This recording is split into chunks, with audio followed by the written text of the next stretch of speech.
നമസ്കാരം. സൊമാലിയൻ കടൽക്കൊള്ളക്കാർ തട്ടിയെടുത്ത മറ്റൊരു ഇറാനിയൻ മത്സ്യബന്ധന കപ്പൽ കൂടി മോചിപ്പിച്ചിരിക്കുകയാണ് ഇന്ത്യൻ നാവികസേന. ഇന്ത്യൻ നാവികസേനയുടെ രക്ഷാപ്രവർത്തനം കാരണം കപ്പലിലുണ്ടായിരുന്ന പാകിസ്ഥാൻകാരായ 19 ജീവനക്കാരെയും രക്ഷപ്പെടുത്തി.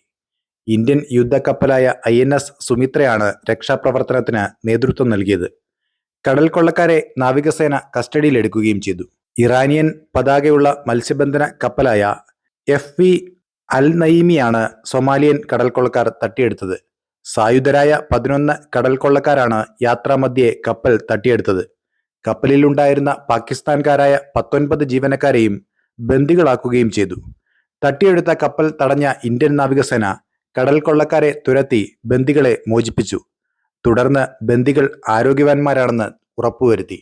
36 മണിക്കൂറിന്റെ ഇടവേളയിൽ തുടർച്ചയായ 2ാം തവണയാണ് ഇന്ത്യൻ നാവികസേന വിദേശ കപ്പൽ മോചിപ്പിക്കുന്നത്. ഇതിനു മുൻപ് ഇറാനിയൻ മത്സ്യബന്ധന കപ്പലായ ഇമാനും ഇന്ത്യൻ നാവികസേന മോചിപ്പിച്ചിരുന്നു.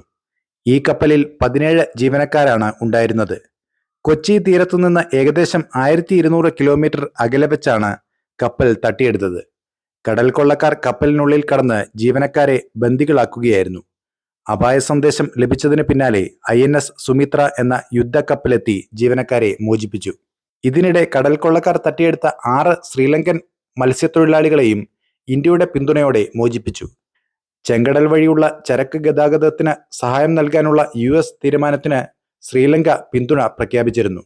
തുടർന്നാണ് ശ്രീലങ്കയ്ക്കെതിരായ നീക്കമുണ്ടായതെന്നാണ് സൂചന. അപ്പോൾ മറ്റൊരു വാർത്തയുമായി വീണ്ടും കാണാം. നന്ദി.